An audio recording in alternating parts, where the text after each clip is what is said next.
So, good morning, everyone. Good morning, Sir Macapil. So, today uh, we will report the chapter 9, intimacy and attraction. So, the members of the group are Era May R. Cruz. Hi, Era. Hello, Jack. Good morning, sir. Next is Nashiba Ainuddin. Hi, Biba. Hello, sir. Good morning. So, good morning, everyone. So, we will start our video presentation now. So this chapter deals with the liking and the loving art and more fundamentally with why we want to be with others. So collectively, we are known as the species Homo sapiens, wise, knowing, and judicious humans. Given the modern interest in the nature of cognition on how we think, the description may seem up, but it is barely half of the story. So we live as social beings. We love and help, hate and fight. So this chapter again deals with the liking and the loving part, and more fundamentally with why we want to be with others. Perhaps this is a term missing from our dictionary. So this is what we call Homo socius, humans who can be allies, friends, allies, friends, and partners. We start with the process of attraction, then take a step back to explore the reasons why we affiliate with others and become attached to others. And ask the perennial question, what is love? So we conclude with how our most intimate relationships can be maintained and what happens when they break down. So I know that some of our listeners today can relate about our topic. So next slide, attractive people. So we just know when we are attracted to someone. We are allured, perhaps charmed, or captivated, and even enthralled. At one level, attraction is necessary for friendship of any kind to begin as and is indeed can be the precourse to an intimate relationship. So another level of attraction is can be the recourse to an intimate relationship. So we can ask ourselves, do we believe in love at first sight? So for me, as a teenager who experience love or who experience being attracted to someone, so I believe in love at first sight in some way. So nakadepende yan sa atin kung paano tayo naniniwala sa question na ito. So as we can see, when we are attracted to someone, we are charmed. So nagagandahan tayo, najud tayo facial expressions iyahang nga di nato malimtan or even iyahang mga inistoryahan or iyahang body shape. So, in friendship also, necessary po na siya nga ma-charm ta sa atong mga friends kanang like 'di ba sa mga tapok na jud ganahan sa atong friends nga kana ra gyud siya kay feel nato kay kaning kuan siya kanang nara sa na I mean siya gyud ato ang BFF 'di ba tanan natay BFF nga isa ra gyud na siya. So, um dili lang ni ang sa love nato ma-feel na na-attract ta sa laing tawo, pwede pud siya sa friendship. So next, so as this saying goes, never judge a book by its cover. Beauty is only a skin deep, and beauty is in the eye of the beholder. Unfortunately, for some of us, there is evidence that the primary cue is in evaluating others is how they look, according to the systematic meta-analysis by Judith Langlos and her colleagues, 2000, found that these sayings are myths rather than maxims. So these sayings are myth or traditional legend or folktale lang sa mga ito ang mga ninuno rather than maxims or expressing the truth or yes, expressing the truth. So, di ba nakadungog naman ta ni beauty is in the eye of the beholder, guys, di ba? Nakadungog mo ni Era. Yes, always. Mo dyan na ginaingon gud bisan si kinsa. Pero di ba bisa kung saan natog ingon nga okay ra basta nice ug batasan pero di ba makalantaw gihapon ta kung unsa iyang look, wapa ba siya or dili di ba bisag Yes, physical appearance. Feeling na yes, ako kay mao gyud una tan-awon sa tawo sad no, like first pa lang kita, okay. Nakuha na ko sa iya ang physical appearance, no? mo gyud sakto. Reality check. Reality na jud kayo na no nga kaning first jud nato lang taon isang physical appearance sa ato ang ay sa mga tawo. So thank you so much Era for that. Next is so here are some of the major findings. So, attractive children received higher grades from their teachers, showed higher levels of intellectual competence, and were more popular and better adjusted than their unattractive counterparts. So, yes, ako po din siyang na experience. So, in our school, attractive children should receive higher grades especially in beauty pageant, like sa school, di ba, piliun good ang mga gwapa, and some of our classmates gwapa, tapos bright pa gyud, favorite sa atong teachers, and popular jud siya o sa kaysa sa mga katubitang mga unattractive na mga children. And also, attractive adults were more successful in their jobs, like more physically healthy and more sexually experienced and attractive adults. So, kabantay mo anang na ay mga company nga mag-hire lang sila sila nakabutang with a good appearance or kada bitong ilang mga standards bitaw. So, some of this, ingon daw sila, some of the major findings is ang mga attractive good na adults is were more successful in their jobs. So we can add more to the advantages of having a good look. So as we all know, having a good looks has a lot advan a lot advantage in our society. So first is if you're female, babies will gaze longer so kabantay mo kung female ta mas muduol jud sa tuwa ang bata, mas ganahan sila sa mga babae o ganahan mo sila sa mga kanang mga gwapa muduol gid sila. So next is in computer simulation studies, attractiveness is associated with some feminization or facial features even for male faces and with having a slimmer um, figure. So kabante ka ng mga advertisements, mga gwapa gid na ilang papilion, o mga sexy but today na nakoy makita nga mga advertisement na wala na nagatanaw sa ilahang good appearance kay we are in this world nga nagi equality tanan even sa ato ang mga looks. Second, third, is an attractive person is a youthful person. According to Buzz and Kendrick 1998, is judges as more honest and if a female defendant gets an easier time for jurors. So, in daw, an attractive person is a youthful person. Kaya, bata siya, balag diwang na yung edad, basta ka youthful, youth gihapon ng iyang kaning postura,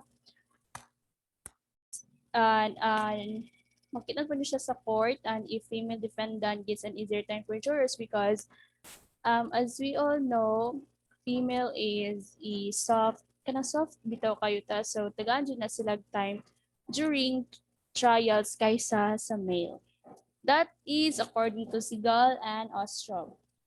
So next is evolution and attraction. So evolution theory derived in the main from Charles Darwin has helped by testing out biological factors that triggers aggression, altruism, and the emotions. In an extreme form of David Boss, 2003, use evolutionary social psychology to argue that close relationships can only be understood in terms of evolutionary theory. So, according to this, we can relate evolution theory of Darwin, Charles, and on how our on how our biological factors trigger aggression, altruism, and our emotions. So in this, it has also offered insights that can help us understand some aspects of why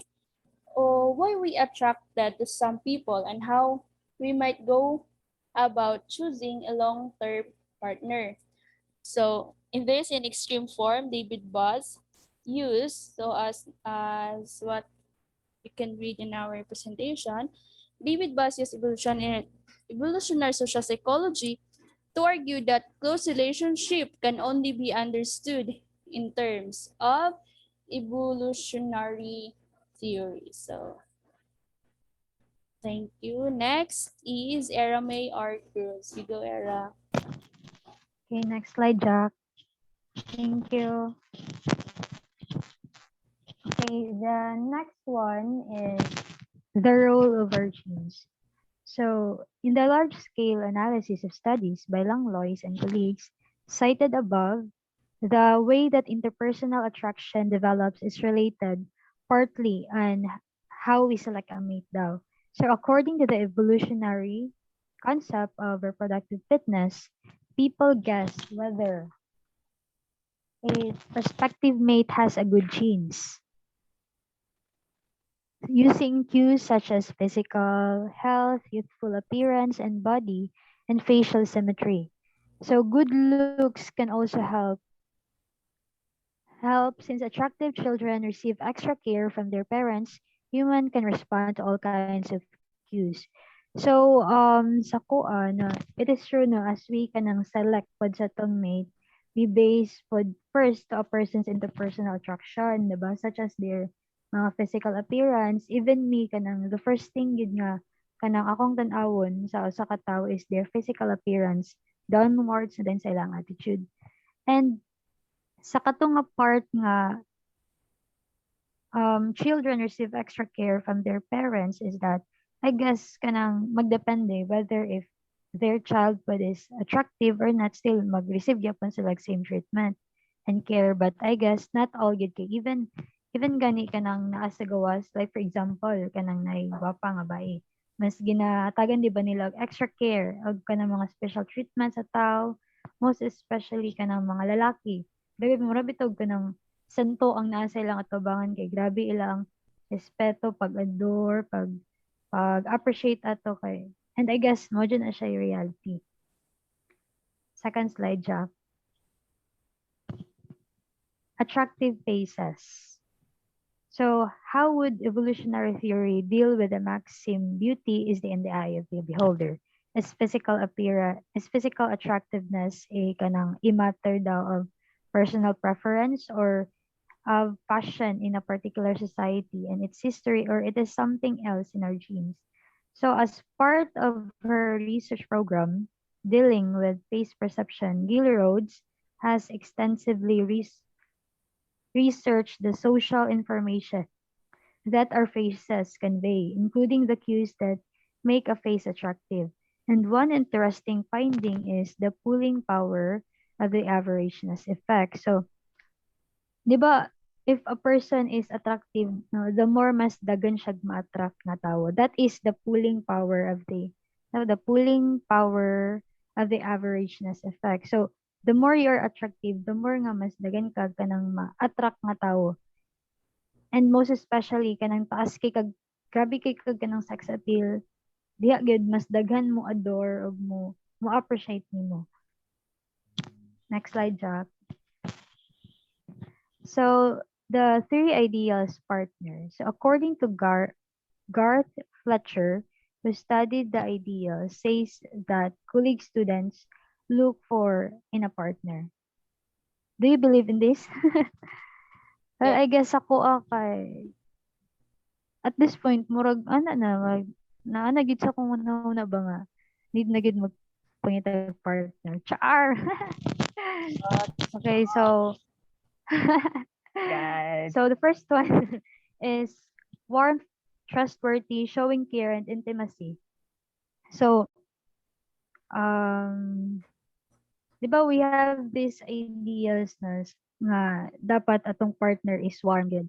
Kumbaga, the attitude niya is kanang warm, trustworthy, caring, and of course, grabe o kanang intimate or affection sa tuwa. Okay, the more feeling ko, the more ing ana po, the more nga mas mo stronger in yung relationship. Then the second one is vitality, attractiveness, signs of health, and reproductive fitness. And lastly, status resources. When being socially prominent and financially sound, there are other people nga murag ila ang gusto sa usa ka partner is well known, no? Socially prominent and financially sound, no, wherein financially stable. Even me gusto ko nga um akong partner is financially stable na. Kay mura bitag makaingon jud ko nga pwede na magminyo kay financially stable na pud mi both.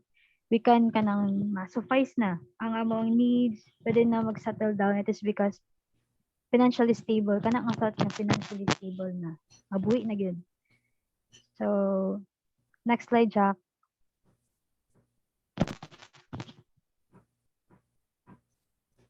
Jack, Naka-next slide, no? Na nakita. wala sa kuwad. Ay, tara, na. Okay na? So, factors of, okay na. Thank you. Factors of what increases liking. So, the first one is proximity. Do they live or work close by?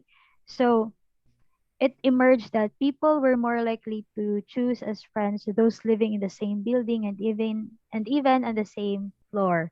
People who live close by are accessible so that interacting with them requires little effort and the rewards of doing so have little cost. So, di ba, there are other people na increase ang ilang liking kung dool ra sa ila. Like for example, dool ra sa ilang workplace, kay para sa ila it is accessible ra, dili siya gasto kay syempre dool ra what more pa kaya ang silingan mo, dili di ba, dili na ka makagasto pliti para adtuan lang imong loved ones no, kay dool ra. Oh, murag ano bitaw, less ra ang little effort lang imong mahatag.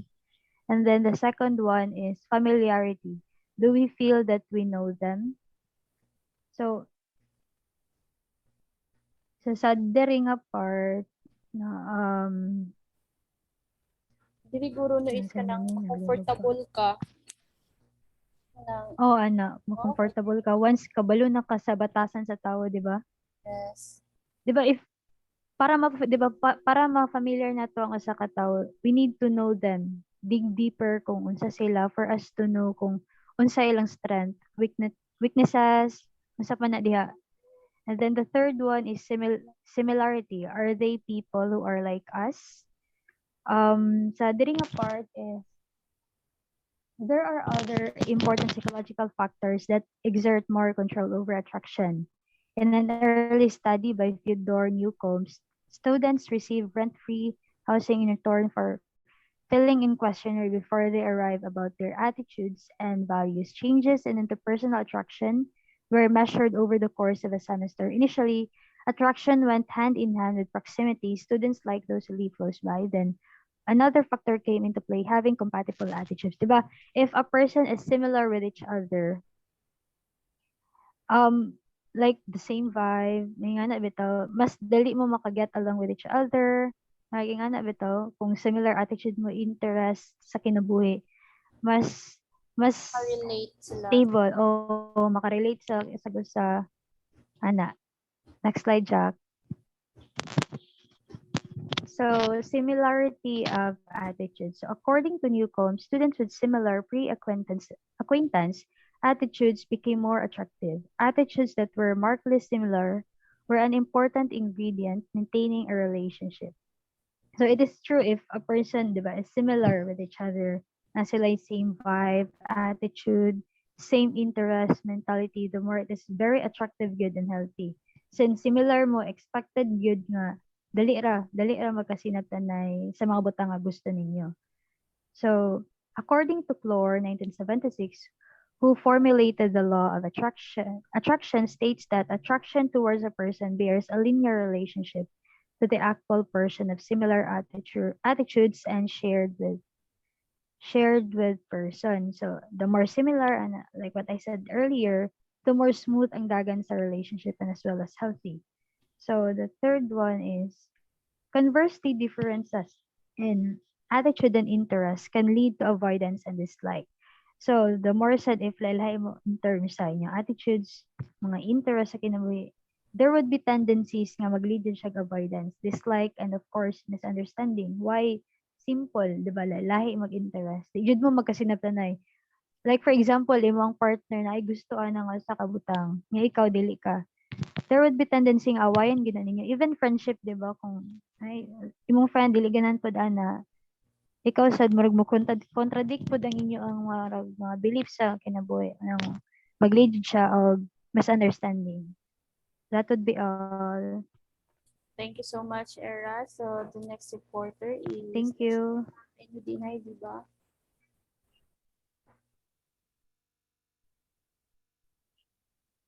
So attractions and rewards, a reinforcement approach. People who rewards us directly become associated with pleasure and we learn to like them. And people who punish us directly become associated with pain and we dislike them. So reinforcement approach is dalawa siya, which is the positive and negative reinforcement. So ang positive reinforcement, for example, is yung bata nakakuha siya ng malaking grade sa school nila, so may reward siyang makukuha galing sa parents niya. So sa negative reinforcement naman is kapag may nagawang mali yung bata, so may punishment siyang makukuha. So social exchange, pays offs, costs and rewards, a model of behavior introduced by the sociologist George Humans 1961. Whether we like someone is determined by the cost reward ratio. So in social exchange is, for example, is yung lalaki, so asking someone on a date. So if the person says yes, so you have gained a reward and are likely to repeat the interaction by asking that person out again. Next slide, please. Attachment style. So according to Mary Faney and not Pat Noller 1990, that attachment style developed in childhood carry and the influence the way romantic relationships are formed in later life. So attachment styles is defined as a lasting psychological connectedness between human beings. So human beings first attachment is often established during infancy with the primary caregiver. So and attachment styles are expectations people develop about relationship with others.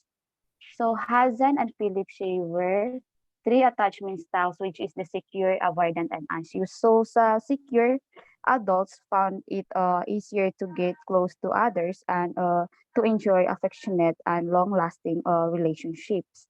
So sa avoidant adults report discomfort and getting close to others and their relationship were hampered by jealousy and lack of self-disclosure. So sa anxious is tended to fall in love easily. However, their subsequent relationship were full of emotional highs and lows, and they were more often unhappy. Next slide, please.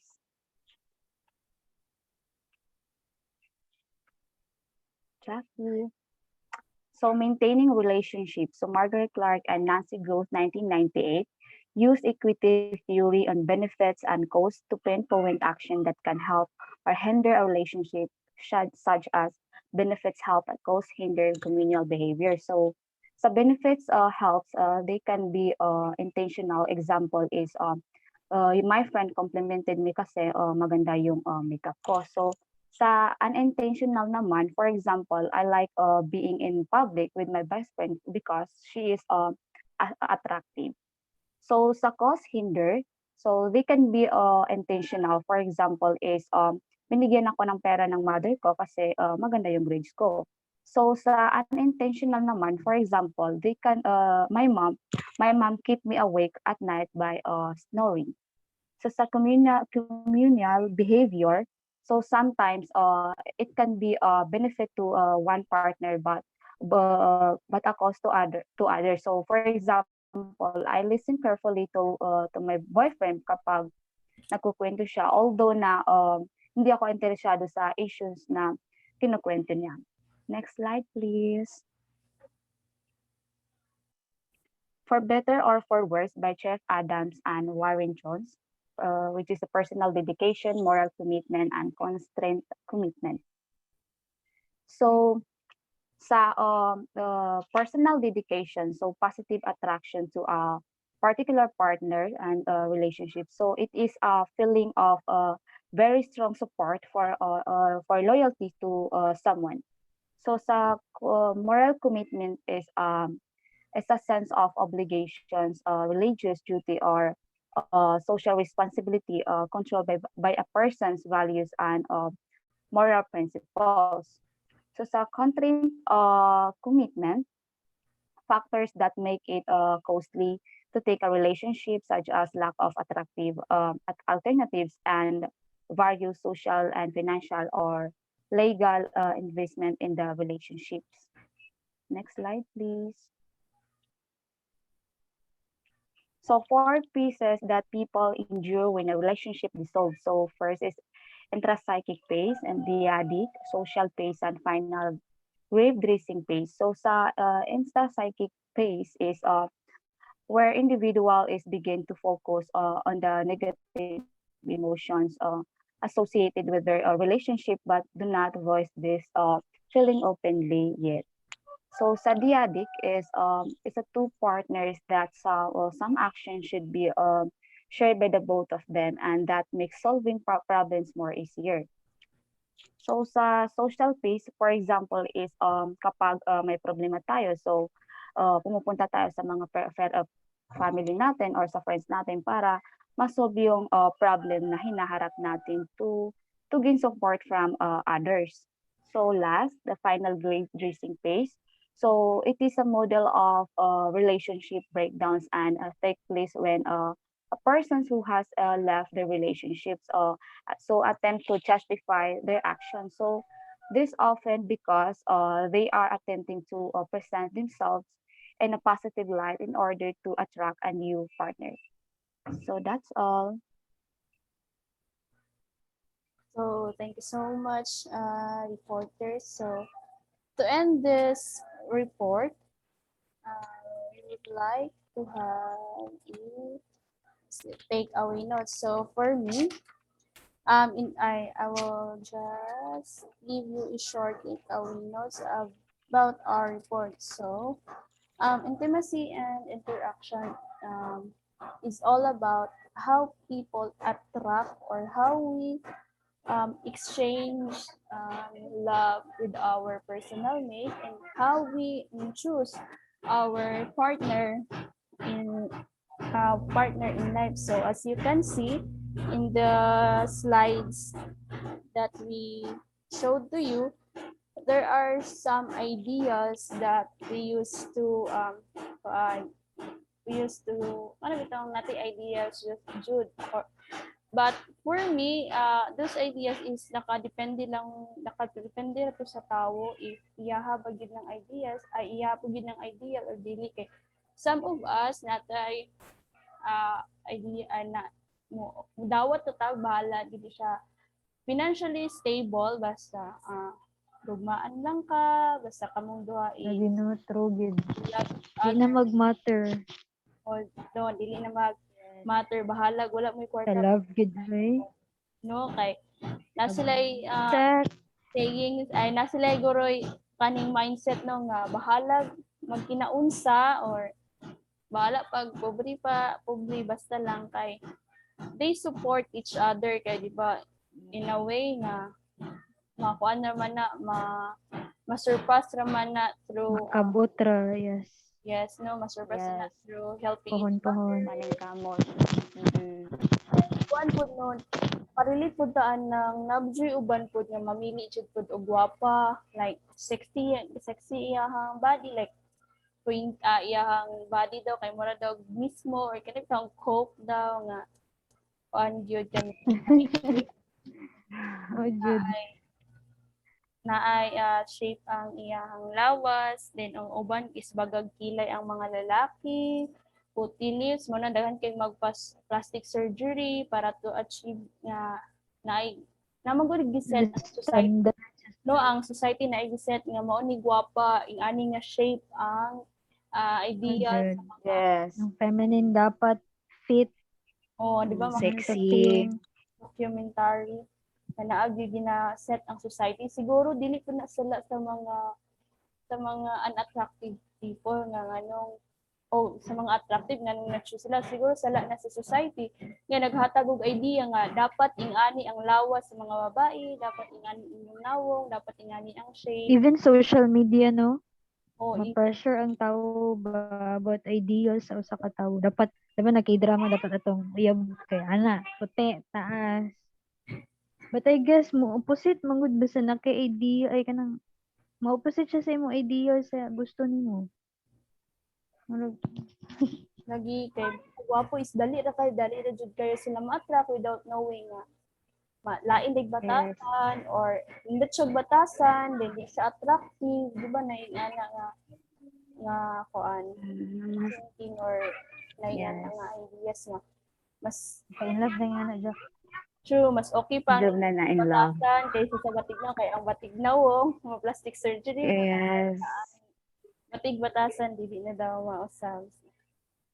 So that's the end of our report. So thank you so much everyone. Thank you to our reporters. Thank you so much.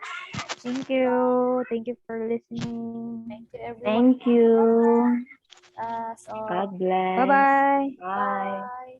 Bye-bye. Love lots.